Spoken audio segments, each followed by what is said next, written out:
Distrustful. It's a word I would never use to describe myself. Maybe tough, but never distrustful. My children, my friends, and especially my business partners know what a fair and balanced person I am, especially in a crisis situation. None of them could have imagined that everything inside me was destroyed, while on the outside I maintained my normal appearance. But now that I think about it, the word incredulous seems pretty accurate. It would seem that after 27 years of marriage, you have seen everything, heard everything, and experienced everything. Two children, Randy and John, almost finished college, 5 years of mortgage payments left, and a consulting business that almost runs itself. You might think that I have everything, and it was until a couple of months ago. I won't bore you with the details of my life. I'll just say that I'm almost 50, my belly is starting to grow, my teeth are all in place, and my hair is almost all intact. You can call me Steve, but not distrustful, naive, stupid, or any of the dozen adjectives that are now appropriate. My wife Victoria is 10 months younger than me and looks like she's 30 for her age. We met in high school and got married shortly after my 21st birthday. She's an aerobics instructor at our local gym, which says a lot about her fitness. Are we happily married? That's the word that comes to mind, but I still love her, or I think I do. How can you not love after 27 years? If you ask a woman if I am to blame for our problems, most will say yes, and maybe even a few men will agree. But most men will say that she should have been through this years ago. This in question happened before our wedding. Like I said, we met in high school. Neither of us were athletes or cheerleaders, but we had a lot of friends. We became boyfriend and girlfriend sometime during the first half of senior year. We just became close, and apparently it worked out for us. There were no agreements. I just thought or expected that we were completely committed to each other. We both started attending a local 2-year college, and for the first time, I was planning our future. Like I said, we had a lot of friends, and we usually hung out as a group. A math test was coming up, and I needed an A to maintain my GPA, at 375 to keep your Bright Futures scholarship. It was Friday night, and I was begging to go out so I could spend the night and just make sure I was okay. I decided that if I put my mind to it, I could finish it or watch it on Saturday or Sunday. I think I knew this better than I thought, because just after 9 I was done and felt damn good. I still had time to catch a group at college, so I hit the road. I crossed out the first 2 spots, but recognized 2 friends' cars in the third spot's parking lot. It was dark, and it took my eyes a couple of minutes to fully adjust. I walked up to the bar, took a drink, and started looking for Vicky, as I like to call her.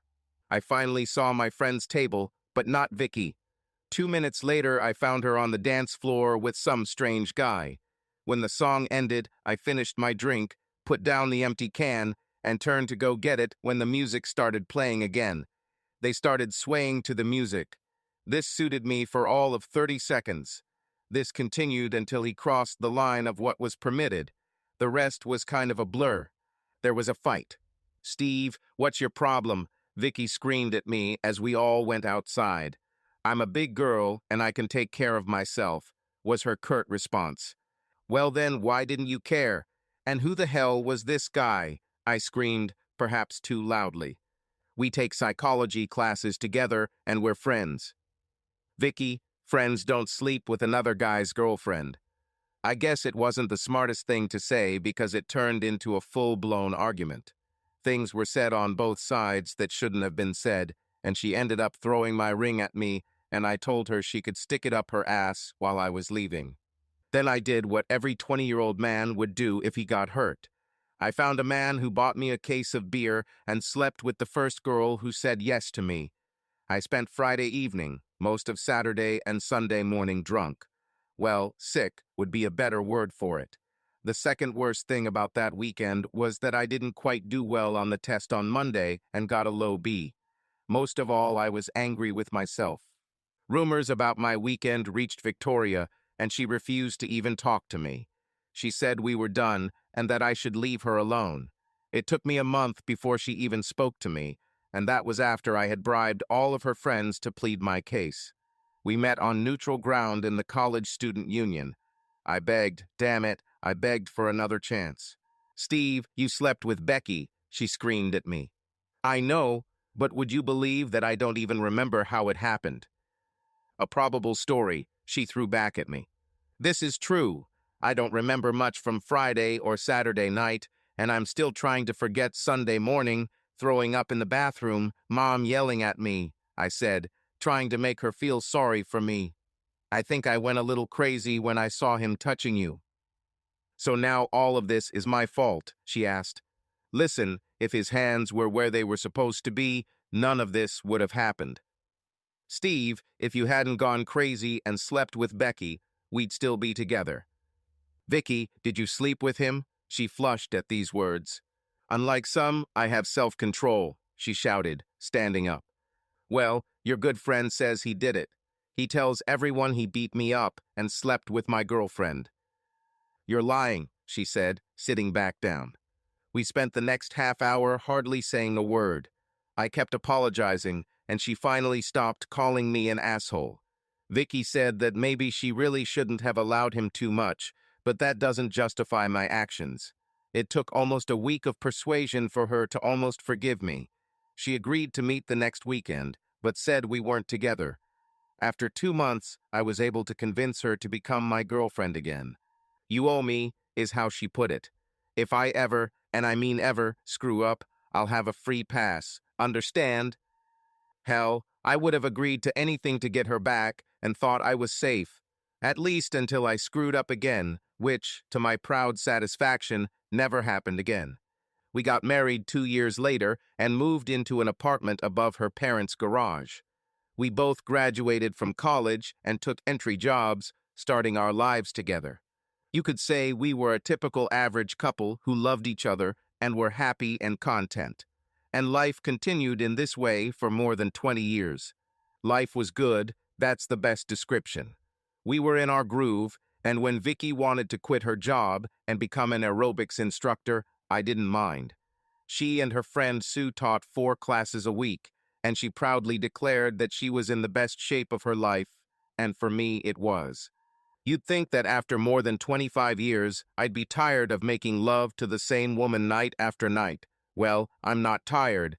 It may not have been night after night anymore, and we had slowed down over the years, but I still found her attractive. To me, she was still the girl I fell in love with. Steve, step aside so I can change, she would say, pushing me away most evenings. If you want dinner, you'll have to let me change. Let's skip dinner, take a shower, and go to bed. We lived in love, I told her. And I had 20-year-old breasts that weren't hanging. I'm hungry, and I'm definitely not going to skip dinner. Maybe with luck we'll have some fun later, but right now I'm hungry, and you know how irritable I get if I don't. I'm eating, she said, pushing me away from her. She was right. Vicky, like our daughter, became irritable if they didn't eat or went hungry for a long time. I had no problem skipping meals. As always, I had a beer with dinner, and she chose a Crystal Light. I suggested a glass of wine before bed, but Vicky said she had already flossed and brushed her teeth, so my plans for wine and candles were dashed. Steve, you don't need to coax me with wine and candles or get me drunk, unless you have something new in mind that you know I won't like. Honey, I wouldn't do that, I said, smiling. You forget, I know you. She was right. We knew each other too well. However, every now and then I did something that surprised even her. These cases have been rare lately, but I always tried to add a little variety. I can't get rid of this fat on my sides. I'm thinking about liposuction to tighten them, she said, looking in the mirror. Sue did this last year and was back in class 4 days later. Do you think I should do this? Honey, you're perfect, I said, patting the bed for her to sit next to me. Steve, actually. Might do a little lipo here and there, and maybe tighten them up a little, she said, holding up her small breasts. Love, no matter how many surgeries you have, you will never look like you're 20. To me, you're fantastic and the sexiest woman I've had in my bedroom this week. Steve, I'm the only woman who's been in this bedroom in the last 20 years, she said, hands on her hips. So much the better. Now get into that bed, and I'll make you feel better. She did, and I tried my best to make her feel like the woman of my dreams. At my age, I was happy with what I had. I've known some guys who were lucky enough to get into bed once a week. Steve, Sue and I are going to Tampa next weekend for recertification, she said over dinner the other day. I'll try to get certified as a Pilates instructor, and Sue is looking at spinning. We're leaving Friday afternoon and will probably be back late Sunday. It won't be cheap, but I have no choice. Do you want me to come with you? I asked, already knowing her answer. Do you want to sit around while we're in class this afternoon? Well, at least we could have dinner together. Steve, we'll probably have dinner with the rest of the group, but if you want to go, I'll be glad to. Let's see if it's a weekend for a bachelor or a couple of hours on the road to watch a crowd of beautiful instructors parading in their roles, I said, rubbing my chin. Will they be wearing underwear during class? At this point, Vicky threw her napkin at me, calling me an asshole. Have fun and see you on Sunday. I was hoping for a nice night on Wednesday or Thursday before she left, but I was busy on Wednesday, and she was still getting ready and running errands on Thursday. I frowned a little. She told me to get over it and that I would survive until she returned. Make sure to call me on Friday when you get there and contact me on the weekend. Don't worry, but I'll probably call early because I don't know when we'll be back tonight. Since we don't have to go anywhere, Sue wants to have a blast this weekend. I can imagine it now. A couple of middle-aged women trying to keep up with the young people, I said, but soon regretted it. What do you mean? Do you think I'm old and it's time for me to go get a stick? I can still have as much fun as anyone else, and don't forget about it, was the answer given to me in a rather harsh manner. She called me before they left on Friday and right after they arrived and got settled. The hotel was right across from the convention center, and she said there were a lot of people there, and she was really glad they went. I'll call you on Saturday during the day. If I don't get through, I'll leave a message. I love you. That's how we ended the conversation. Now, what should I do until Sunday evening? I occupied myself with work on Friday night and made plans to have dinner with Tim, Sue's husband, on Saturday night. We shouldn't both be sitting at home while our wives are having fun, I thought.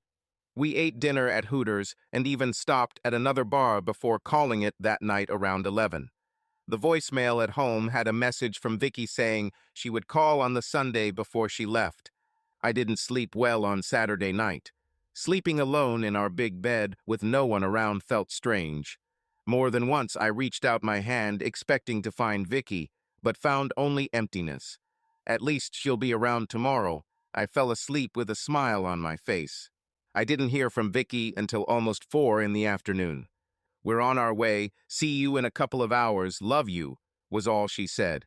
I was going to ask how she liked it, but decided it could be discussed when she got back. I pulled out a couple of steaks, peeled 2 white potatoes, and mixed up a salad while I kept an eye on the time. The potatoes were already in the oven, the table was set, and I had just taken the salad out of the refrigerator when Vicky came in. She came over, kissed me, and told me she was going to unpack, take a quick shower, and would be ready in about 20 minutes. Ideally, this was just enough time to get the steaks on the grill while the potatoes were done. I took out a bottle of wine, opened it, and poured a glass for everyone. I had my first glass while I was busy with the steaks and had just finished setting the table when Vicky returned. Everything looks great, she said, sitting down and taking a sip of wine and helping herself to a salad. She said she was recertified in aerobics and Pilates, but Sue ultimately decided not to take up spinning. She said they were on the move all day, attending lectures or practical classes. Looks like you had a good time. Did you close the bars on Friday and Saturday night? Sue, yes, but not me, she said, looking at me as she ate her steak. Were you too tired? No, I was just doing other things, she said, taking another glass of wine. We spent the next 2 hours talking about how she spent her time and finally what I did all weekend, including my dinner at Hooters. It was almost 9:30 in the evening when we went upstairs to bed. I took a quick shower to wash away the barbecue smell and was just finishing brushing my teeth when I noticed Vicky was already in bed. Today I'll be lucky, I thought, accelerating. I didn't even bother putting on my boxers because they always come off right away. "Steve, we need to talk for a minute," she said, sitting up in bed. "Now?" I exclaimed. "Can't it wait until we're done?" "We need to do this now," she said, looking at me. "Okay, hurry up. This hasn't happened for a long time, and I don't want to lose the mood," I said, smiling at her, but she didn't smile back. "I used my free pass this weekend," she said, waiting for my answer. "Honey, I don't care what you bought. Let's finish this, and then we can talk about your shopping." "Steve, I used my clear path. Can you hear me?" "Free passage? What free passage? Vicky, I don't understand. What kind of free passage are you talking about?" I said, still not understanding what she was talking about. "You gave it to me 27 years ago." Free passage, free passage. The words were running through my head, but I still couldn't understand until the phrase 27 years ago hit me. This is some kind of joke, isn't it? The only free pass I remember is the stupid thing I said a million years ago for you to come back. That's not what we're talking about, is it? Now I started to get seriously worried. "When you slept with that Becky girl, you said I had a get out of jail free card, remember?" "Vic, it was a long time ago, before our wedding," I said, looking at her, feeling myself tense. "Well, I used it this weekend," she replied, as if she were telling him that she had bought a dozen eggs or made an appointment for a haircut. "Vic, this isn't funny. This isn't even worth a joke," I said, getting out of bed and walking over to her side. She moved away from me because when I called her Vic, she knew I was angry. "Steve, you know I love you, right? Forget about the nonsense with love. What have you done?" "I slept with someone this weekend and took advantage of the free pass you gave me," she said as I darted back and forth between the bed and the bathroom. "I didn't plan this, it just happened. You would have realized that if we had gone further tonight," she said, holding on to the blanket. "Jesus, damn it," I blurted out. For the first time since we started dating, I wanted to hit her, clenching my fists. "Are you crazy? I said that to get you back. I never meant it seriously." "So you deceived me then?" "Vic, I would say anything to get you back, but I never expected you to keep it like a damn check. Especially after we got married, damn it. Doesn't the word cheating mean anything to you?" "Like what you did to Becky." "Vic, we weren't even married then. I haven't even thought about it since we got married.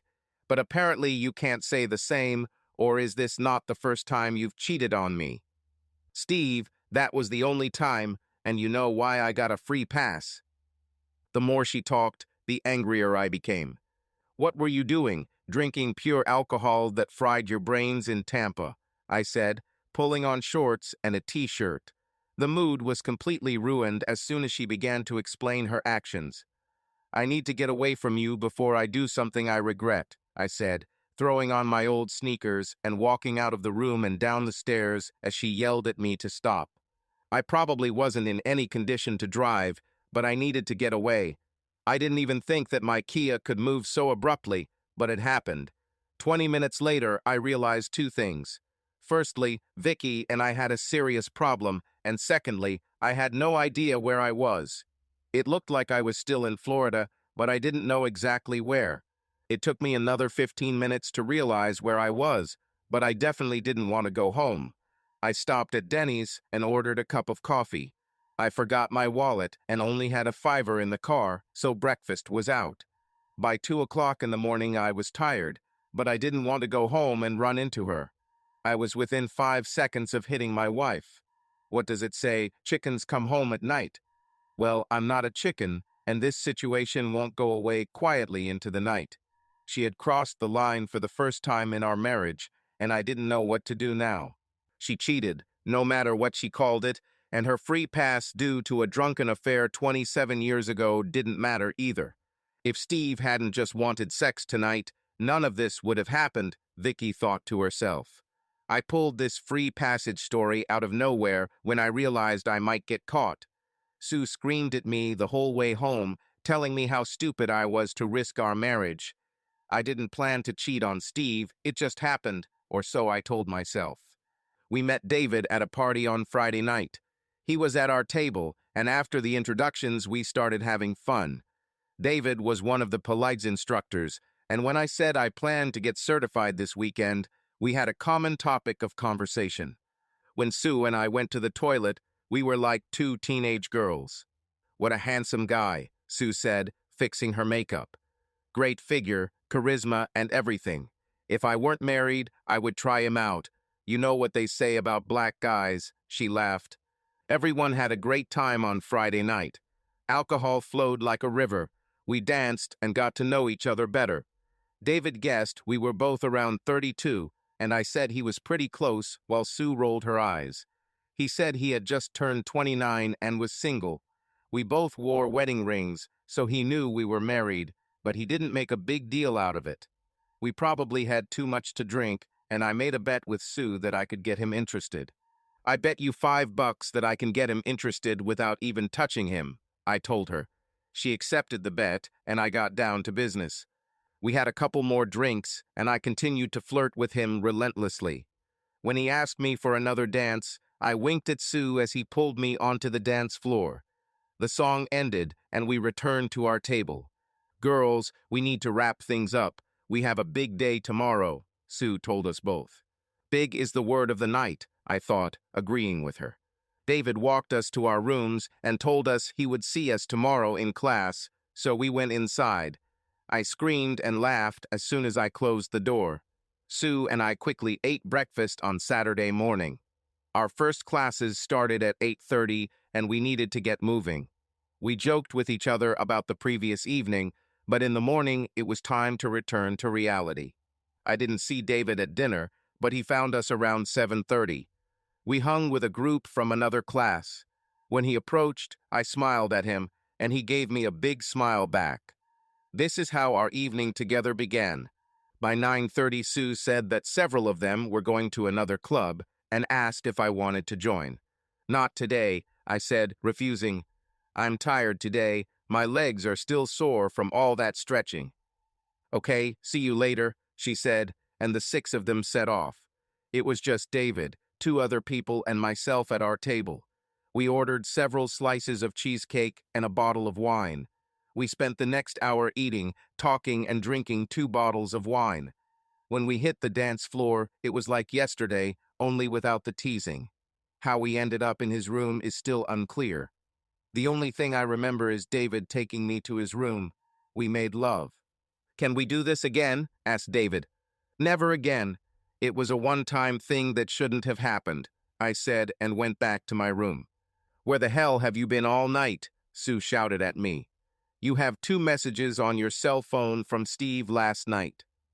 I sat down on the bed and covered my face with my hands. "Please tell me you didn't spend the night with David, Vicky," she said, looking at me. "Oh my God, you did it. Are you crazy? What were you thinking?" I didn't think so. We drank a couple of bottles of wine and ended up in his room. "Sue, just don't say a word to anyone, and maybe I'll get through this if I'm lucky. I should have gone to that other club with you," I said out loud. I took a warm bath and washed myself half a dozen times before packing. We went downstairs and had breakfast. We then returned to the center to collect our certificates. We hit the road 2 hours later, and I listened to Sue nagging me the whole way while asking me for details. I called Steve and told him we were coming back and kept the conversation short. "Are you going to tell him?" "Only if he notices something." "I hope you're right. Steve doesn't strike me as someone who can forgive." Then it dawned on me he wasn't like that, but I was. I forgave him years ago and told him he owed me a free pass if I ever did anything really stupid, and that definitely fit the bill. I've never used it, and if he finds out, I'll use my get-out-of-jail card. He would be furious, but I forgave him, and I only prayed that he would do the same. It was about 3 o'clock in the morning, and I was knocking on Tim and Sue's door. After 10 minutes of ringing and knocking on their door, the lights came on in the living room. Tired, Tim looked out the window and opened the front door. "Steve, do you realize what time it is?" "Somewhere around 3. I need to talk to Sue now." Can't it wait until morning? She's sleeping upstairs. Tim, if it weren't so important, I wouldn't come at this time. Okay, come in, I'll go and wake her up, he said, holding the door open as we walked into the living room. I'll go and wake her up. A couple of minutes later, Sue came downstairs in her robe, followed by Tim. Honey, I can handle it. Why don't you go back to bed? You're kidding, right? Our neighbor comes here at 3 in the morning to talk to my wife, and you tell me to go back to bed? Come on, Steve, lay it out like it is. Sue, I want to know what the hell happened this weekend in Tampa. Steve, I don't know what you mean. Sue, I know Vicky cheated on me. Were you in on it too? Tim was now all ears and everything as he stood up, looking at Sue. Tim, I didn't do anything, you have to trust me, she said, knowing things were getting out of control. Steve, you should have discussed this with Vicky, not me. That's how it started, but I don't want to end up in jail for domestic violence. That's why I'm here. Sue, what the hell happened this weekend? It's time you told us what happened, Tim said, starting to get angry. Tim, I didn't do anything I'm ashamed of except drink too much. Sue, did Vicky plan this? How long has she known this guy? When did you find out about this, and why didn't you stop her? Wait, give me a chance to answer some of your questions. First of all, this wasn't planned. We met this guy on Friday night. We made a stupid bet, and Vicky flirted with him. That's all. We were in class on Saturday all day, and we had dinner with a few people we met. We didn't see him again until 7:30 in the evening. After that, things got a little blurry, and I went to another club in the hotel, and she stayed with this guy and several others. Steve, when I returned, she was gone. I returned to my room and passed out 10 minutes later. I didn't see her until Sunday morning. Sue, why did you leave her alone? Steve, how the hell did I know she would end up in this situation? She just came back to the room and said she did something stupid, that's all. Stupid is putting it mildly. What did he even look like? When Sue described it, I became even angrier, if that was possible. Steve, Vicky would never do this if she was sober. She really loves you. She tried to smooth things over. She says she doesn't even remember how she ended up in his room. But she got there. She should have stayed with you and not drunk so much wine, I objected to her. Sue, I'm sorry. It's not your fault that I have such a cheating wife. Steve, Vicky's not like that. She drank too much, and the guy took advantage of her. I'm not saying it's right, but she didn't just pick someone out of a crowd and go to bed with him. I had heard enough and apologized for disturbing them so late at night. Tim told me not to freak out and that things would look different in the morning. The last I heard was him asking Sue what exactly she was doing, and it seemed neither of us were going to sleep that night. I found Vicky asleep on the sofa in her robe when I finally returned home. I left her there and went up to our bedroom to get at least a little sleep before work. When the alarm went off at 6 in the morning, I had to remember where I was. I think I only slept a couple of hours, but I was too exhausted to know for sure. A quick shower and shave made me almost human. I got dressed and went downstairs, finding Vicky still sleeping. I didn't want to talk to her, so I just left. Grabbed a sandwich and a large coffee from McDonald's and headed to work in 5 minutes. I was eating at my desk and checking my calendar when calls started coming in on my cell phone, all from Vicky. I listened to a few messages she left before I deleted them. I needed to understand what was on her mind this morning, and I didn't want to hear another word about that damn free pass. For me, it was irrelevant and non-existent, at least not after we said, I do, at our wedding. By 4:30, I realized that I had lost the whole day. I kept going over in my mind everything that Vicky and Sue had told me yesterday. I really didn't want to get involved with her tonight, but it seemed like I had no choice. I wasn't as angry as I was last night, but that could change at any moment. The horns of the cars behind me told me that I was still distracted because I was driving 25 miles per hour in a 40-mile-per-hour zone. When I turned onto our street, I regretted that I hadn't driven longer, but I couldn't put it off any longer. I had to deal with it. Vicky was waiting for me when I entered the kitchen from the garage. She didn't rush towards me, she just sat at the table, looking at me. I know that Sue probably called her in the morning, and since I didn't call her back, she had no idea about my mood. I put down my briefcase, took a beer from the refrigerator, and sat down at the table opposite her. I said nothing. He took a long sip from the can, placed it on the table, and looked at her.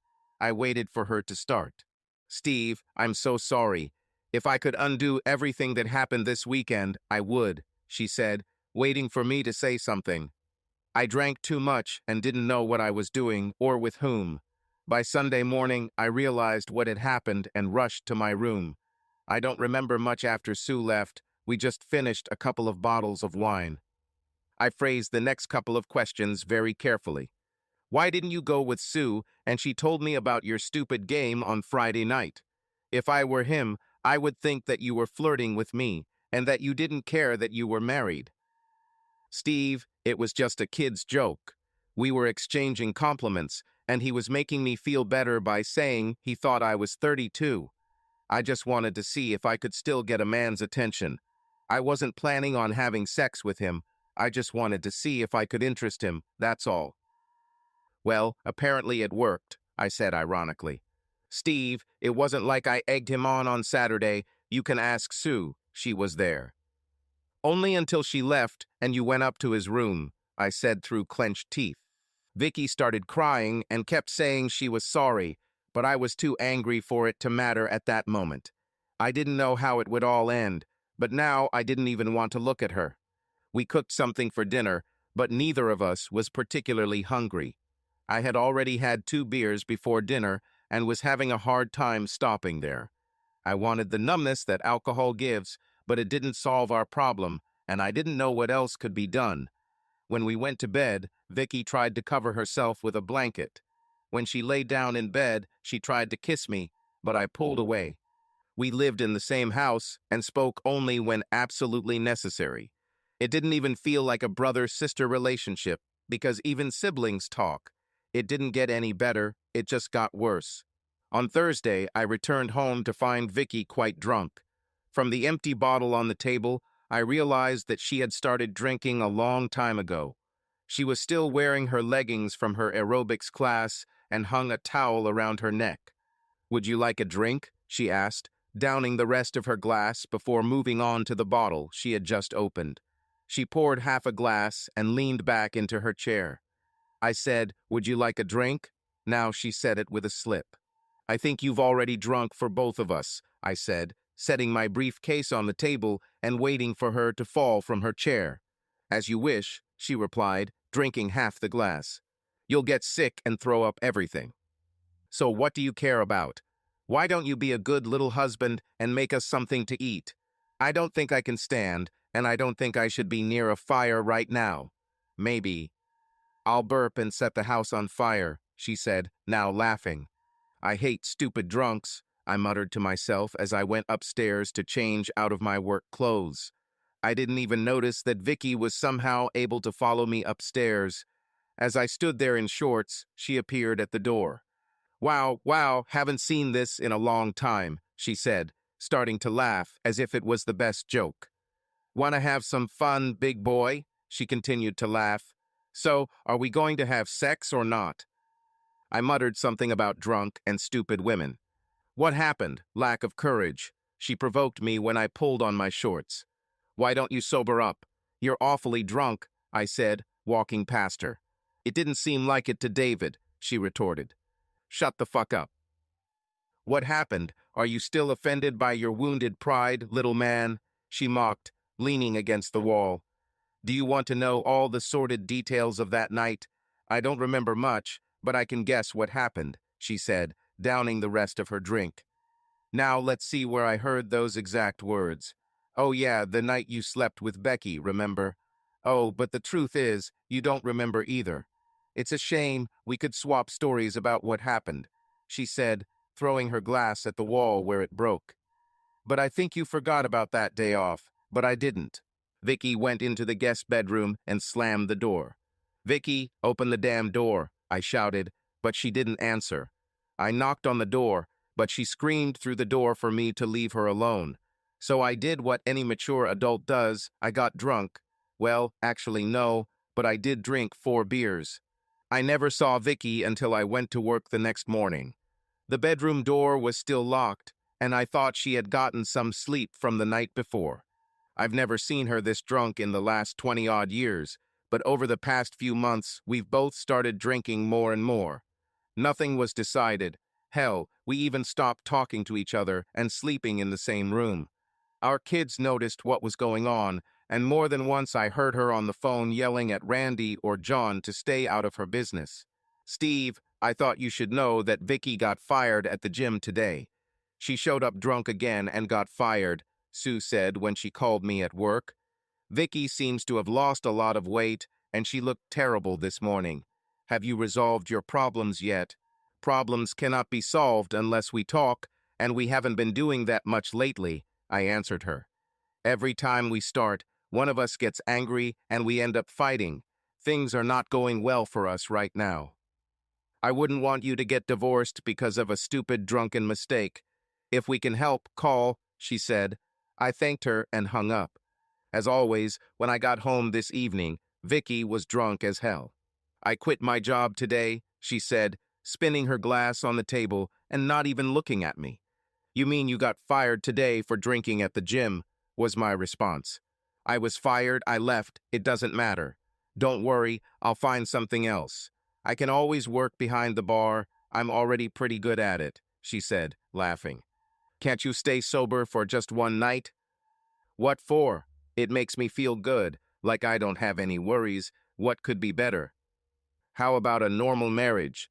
Do you still remember what it is, or should I remind you how it was?" "Yes, that's what we had between Becky and the black snake," she muttered, before lowering her head to the table. After that, she didn't move.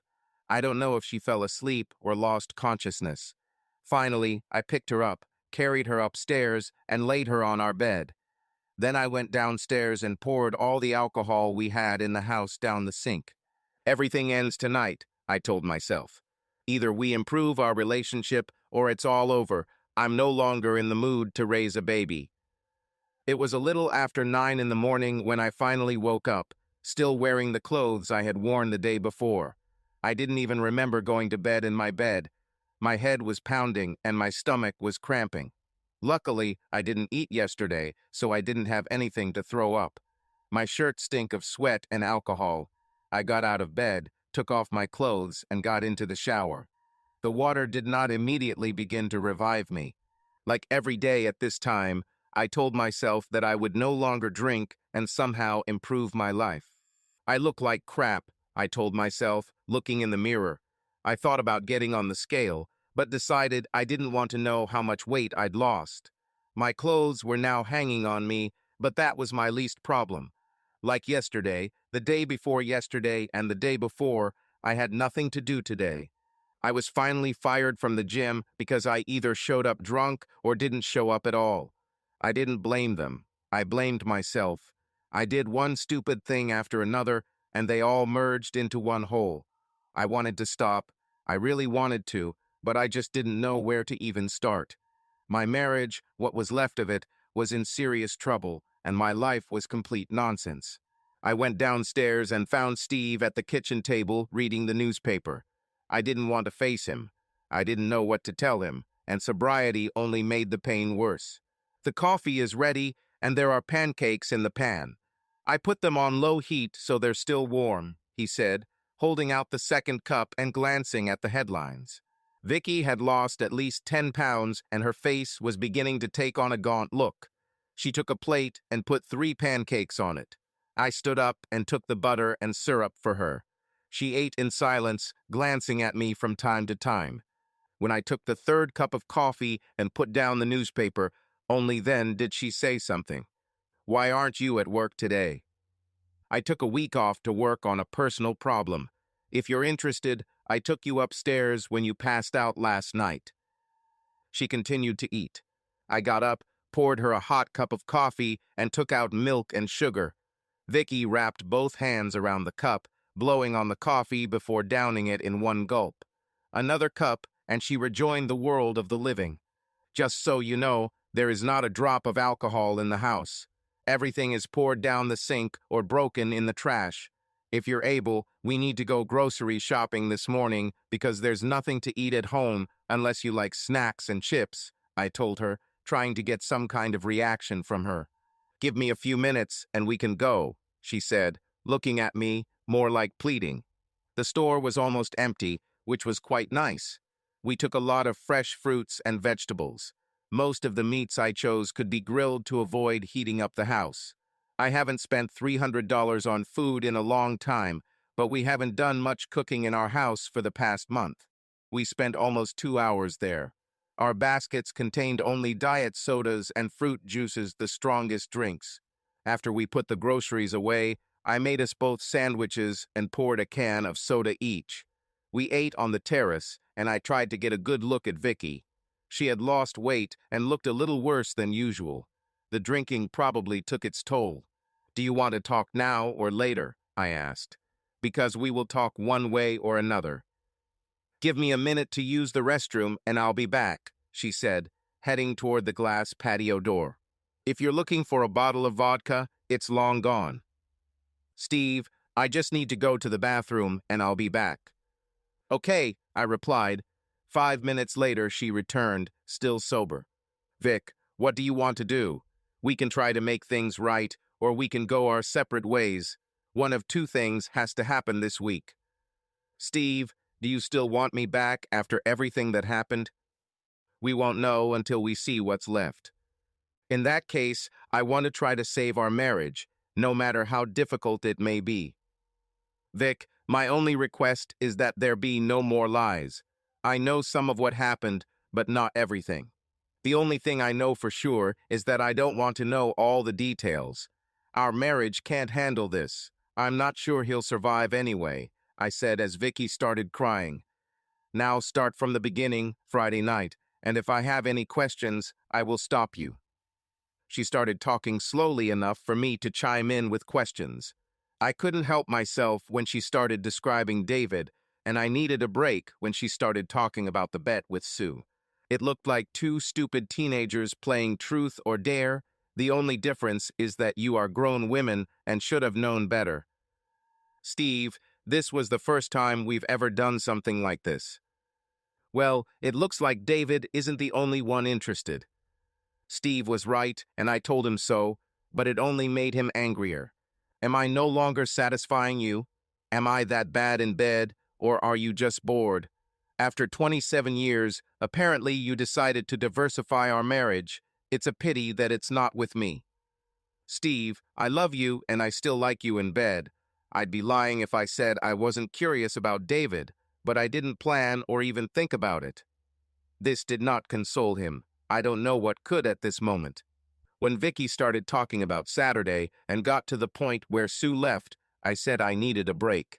Vicky didn't know how much I wanted to know, so she was probably trying to skip over as many details as possible. Vicky knew that I would soon realize that she was not as drunk as she first said. She probably thought about lying, but she realized that if I had caught her doing it this time, we would definitely have broken up. Vicky told me about ordering another bottle of wine and dessert. She cut down on the details. However, when she said that they ended up in his room, I stopped her. What do you mean you ended up in his room? Did you go? Did he carry you? His room was next to yours, and you went there by mistake. Steve, he led and I followed. I was very drunk and didn't realize it was his room until we got there. In other words, he didn't force you in any way. You went voluntarily. If you put it that way, then yes. Well, apparently you got what you wanted, but there is still a question that I don't understand. When did you finally realize that this was something you shouldn't have done? Surely by midnight you should have sobered up enough to know what you were doing. Sue said you didn't come back to the room until 8:30 in the morning. Vicky began to sob openly. I just got my answer, I said as I walked away. I think she was trying to say that she was sorry, but all I heard was sobbing and crying coming from her mouth. I just wished I hadn't poured out all the alcohol. I could use a strong drink right now. I avoided her for the next 3 hours. I put 2 potatoes in the oven, quickly made a salad, and selected 2 steaks to grill. She must have been in her new room because I had to call her from upstairs to tell her everything was on the table. We ate in silence, as we had every evening for the past few weeks, but at least she was sober. I thought about dessert, but was no longer interested. "Did you like it?" I asked suddenly. When she didn't look up or answer, I got my answer. I was going to give her another chance when she first spoke. "Was Becky better than me? She must have been much more experienced than me, because I didn't have any men before you." "Vicky, I don't remember. It was so long ago." "Bullshit, Steve. Every guy remembers every girl he's been with.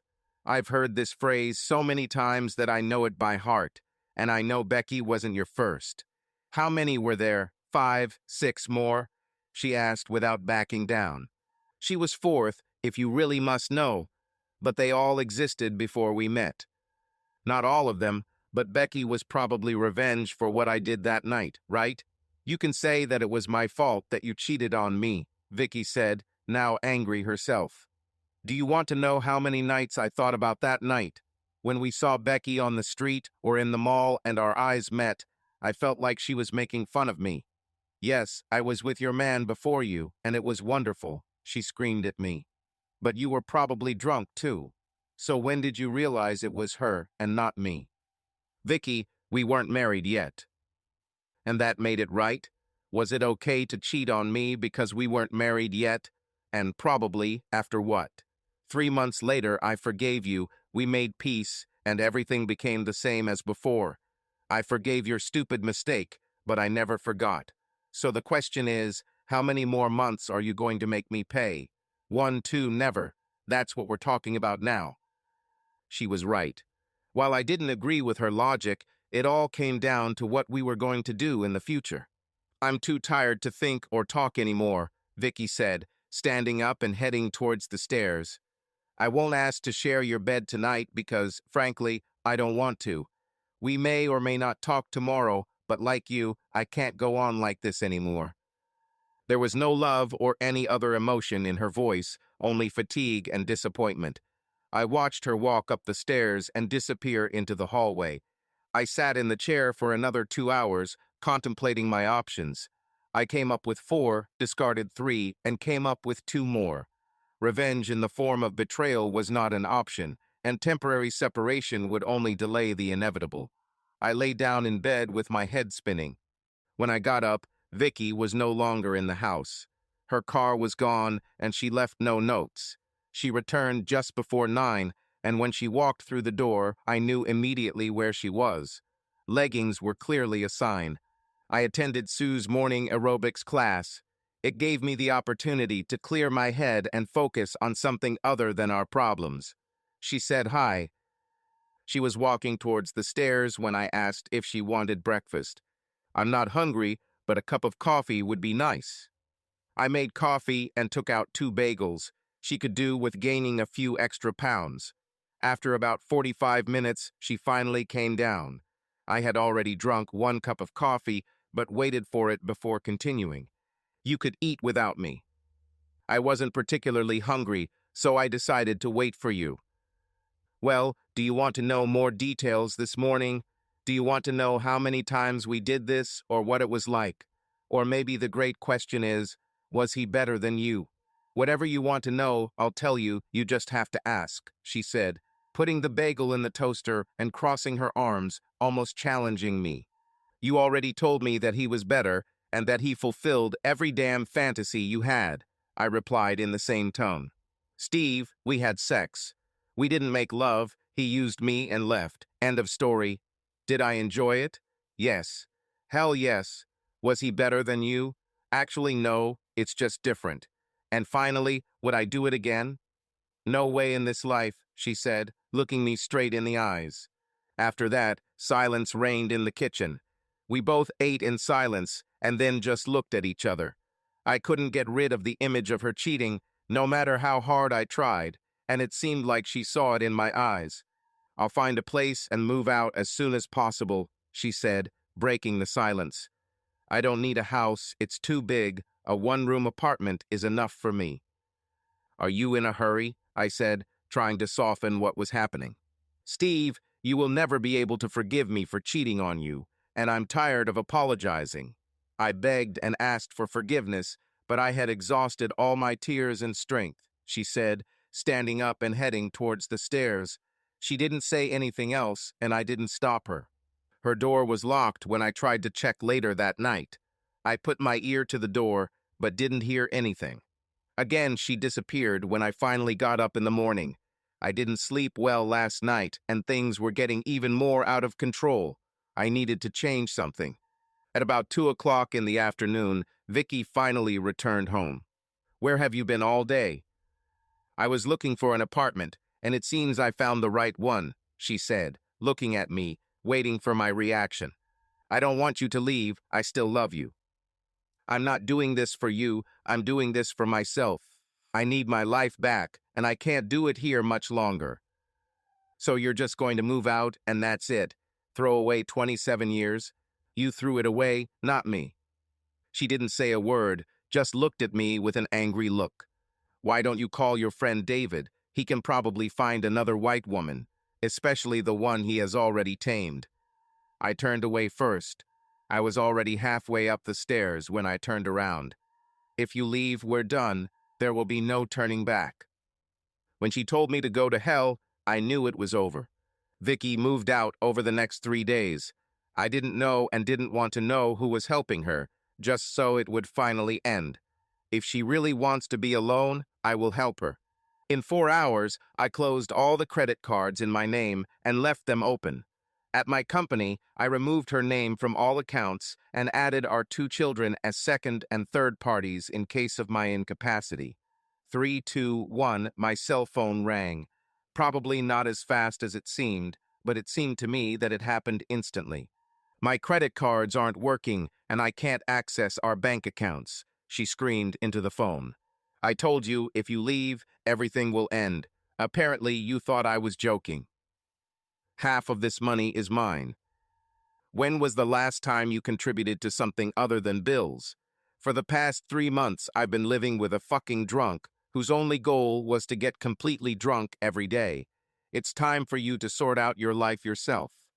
I hung up. I called my lawyer and told him that Vicky and I were getting a divorce and asked me to hide everything that I could. Whether it was legal or not, I didn't care anymore. 4 days later, the lawyer called. He threatened and demanded alimony for Vika. "Listen, asshole, I won't give this traitor a dime, okay? She cheated on me, and I can prove it." I told him who my lawyer was and that he should only call him. "Tell my wife that I will burn all the money in the fireplace before I give her a penny." And so the struggle began. My children tried to intervene, but we were both at each other's throats and did not listen to anyone.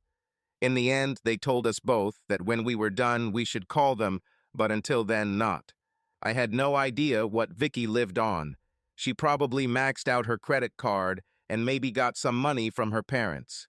When her father came into my work and scolded me, I told him a little story. When he left, I was still a scoundrel, but at least he understood why. Both Tim and Sue tried to talk to us, but I felt that if Sue had kept a better eye on Vicky, we might not have gone through this mess. I felt sorry for Tim. He was in the middle of all this.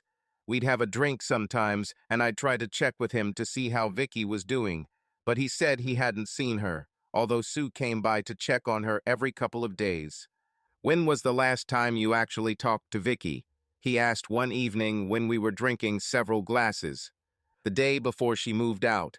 I was ready to try again, but when she said she was leaving, all bets were off. Tim, I told her if she left we were done. She told me to go to hell, and that ended it. I know she still loves you, but you both are making the gap so wide that you may not be able to cross it in the near future." "Tim, it's already too wide. Do you know what's the funniest thing? She blames me for our breakup. She said she did it because I cheated on her 2 years before our wedding. Will you believe it? We weren't even married, and I haven't even looked at other girls since then. But apparently she can't say the same.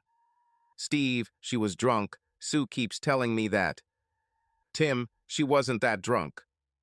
I was given a court order to state where I was putting the money from our savings and checking accounts. I ignored it. I actually burned $500 bills and sent them to her new apartment with a note that she would receive a similar package every day. Apparently, she thought I was serious and set up a meeting between two lawyers. I gave her 40% of what was in our savings accounts, less legal fees. It was a couple $1,000s, which should have lasted her for a while. I started drinking heavily again and started taking taxis instead of driving on my days off. Chuck, my office manager, began to worry about my absence from the office. I gave him power of attorney so he could pay bills and sign paychecks. Steve, there are clients you've had for years who are starting to worry. If you don't shake things up, we'll lose them, he told me. I wasn't going to let my divorce ruin what I'd spent my life building. I returned to work with renewed vigor. I ignored all requests from Vicky, and the lawyer's bills began to mount. When I told him to stop all proceedings and not answer her lawyer's calls, they started calling me again, but my secretary blocked all their calls, and when they tried to come to my office, I was always at lunch. When they finally stopped by my car, I asked Chuck to take me to a motel. It worked, but not for long. Chuck and I were having a drink at Tony's when I saw Vicky walk in with a group of about 8 people. I saw Sue with her, so I assumed they were all friends from the gym. My eyes were glued to her, and I watched her every move. It didn't take her more than an hour to drink 4 or 5 glasses of wine. If she wasn't drunk, she was on her way to it. When she started dancing with all the guys, I apparently became jealous, although I didn't know why. Damn, I knew I still loved that bitch, but it looked like she was moving on. He was tall and black, like the ace of spades. I wasn't drunk, but I wasn't sober either. "Good evening, Sue," I said as I approached their table. "You still seem to be doing a great job taking care of Vicky, just like you did in Tampa," I said as my wife began to stagger back to the table. "Steve, why don't you leave? You're drunk," she said as soon as Vicky returned. "You must be a pimp or something. Don't worry, she can handle anything you or your brothers can throw at you. She has experience. Tell them, Vicky." Sue stood up and told me to shut up. "Does Tim know that Vicky probably turned you into a traitor, just like herself?" The guy stood up for her. There was a fight. The next time I came to, I was told that I was under anesthesia and tied to the bed so that I could not move my head. The man in the white coat told me that I was injured and that in a few days I would feel better and be like myself again. Great, I'd feel better now if I could remember something that might help. I recognized Randy and Sue, but had no idea who the others were. Well, apparently it didn't matter now. Looks like I wasn't going anywhere. It's hard to say how long I slept. Randy and Sue left, but there were still 2 people in my room. I had seen them before, but couldn't remember who they were. "Honey, how are you feeling?" asked a beautiful woman, holding my hand. I just looked at her. "Dad, it's me, John," another man said as he approached my bed. I just looked at them. My brain still wasn't processing it, but they looked familiar. "Where are Randy and Sue?" I whispered. "Randy will be back soon. She went to get something to eat," the woman said. I think I knew her, but the boy was unknown to me. "Dad, I'm back," Randy said, holding my hand and kissing it. I must have smiled because she smiled back. "Dad, do you know who these other 2 are?" "One says his name is John, but I'm not sure who that woman is," I said, whispering in her ear. "It's okay, everything will be restored soon," she said with a tear in her eye. "You just have to get better, you hear?" I smiled at her and kissed her on the cheek. She grabbed the other 2 and left the room. They all came back and looked like they were crying. Maybe they're not telling me something. I got scared and asked my doctor. He finally came after about an hour. "Doctor, what's wrong? Am I dying?" "Only if I mess up the operation, and I never do that," he said with a grin. "You hit your head, and we had to repair the damage. You'll have problems at airport security because you now have a little metal plate in your head. You won't even notice the difference after the stitches heal," he said, releasing my restrictions. "You don't need these anymore. There's still some swelling, and you'll feel a little silly for a couple of days, but after that you should start feeling like you used to." "What was it like before?" I asked. "I guess you'll have to ask your family about that." Randy and the other two never left my side.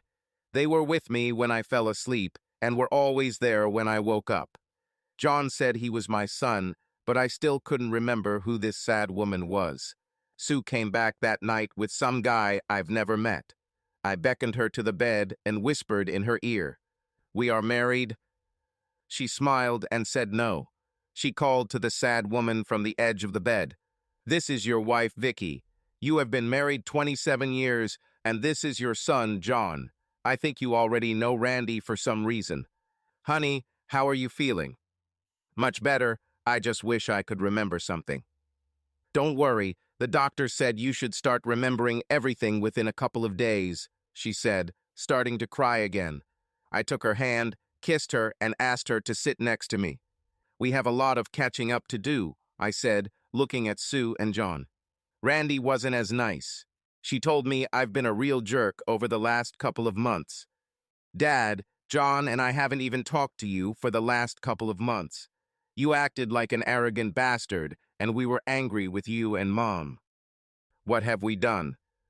She looked at John, then at Vicky, and then back at me. "Mom will tell you later. Right now, you just need to rest and recover." Gradually, everything started to come back. At least I remembered who all these people were. I vaguely remembered Vicky, but I felt love for her. John was simpler, especially after our conversations, and I began to remember things we had done together in the past. The first time I kissed Vicky, she backed off a little. "Don't worry, honey, I won't break," I told her.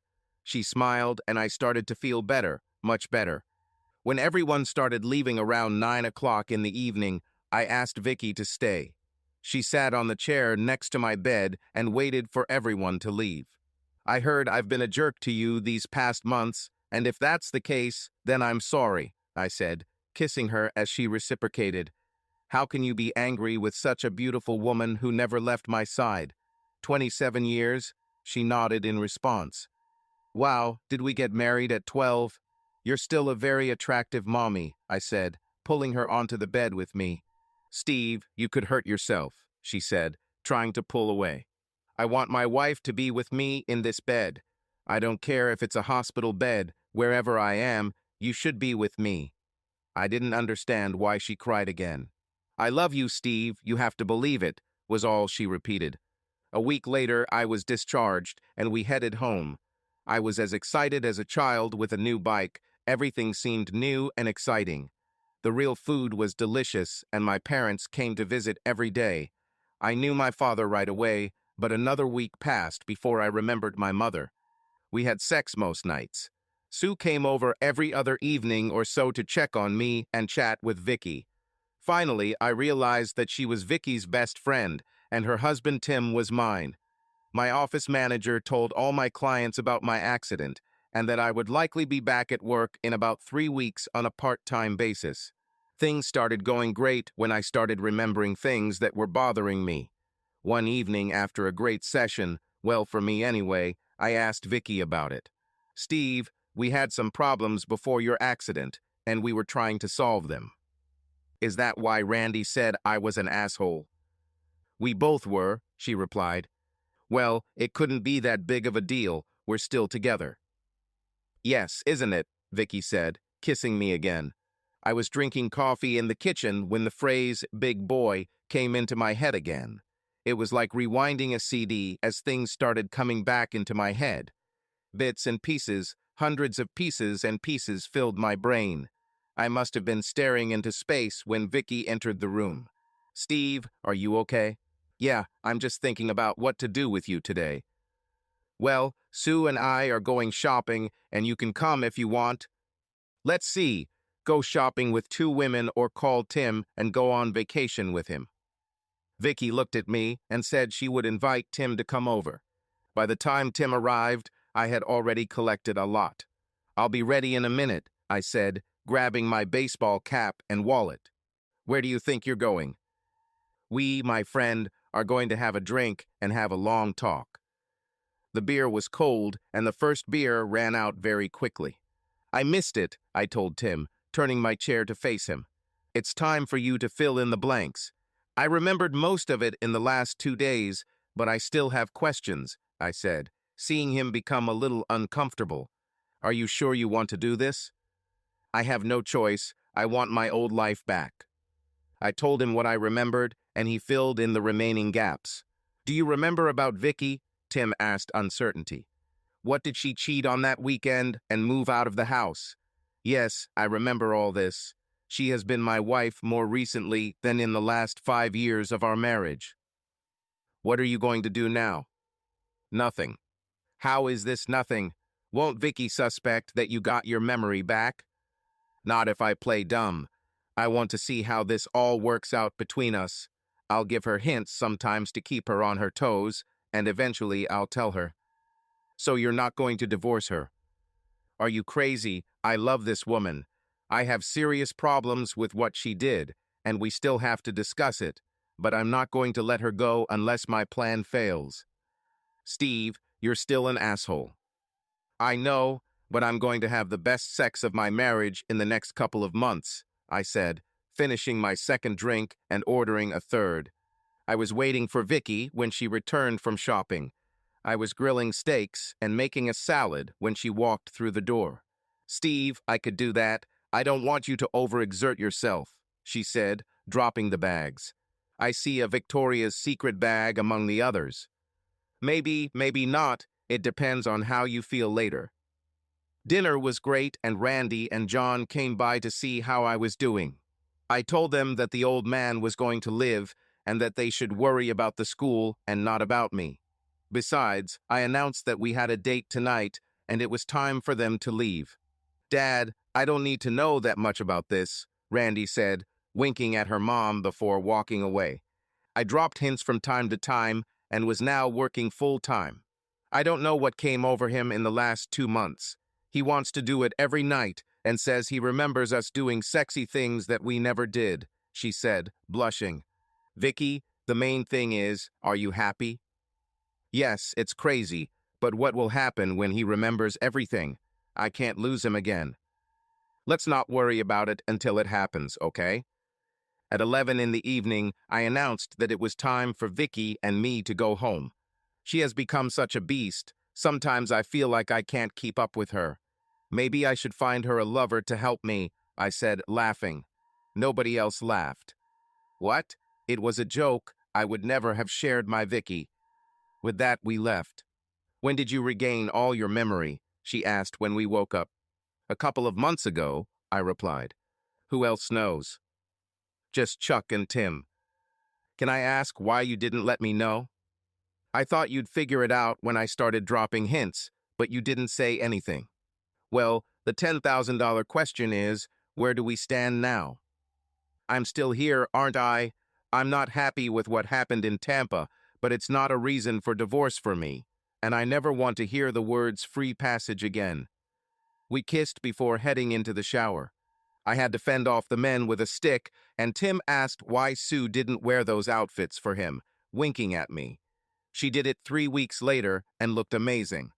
We were still working on trust issues, but we were making progress. We were both working on it now, unlike before.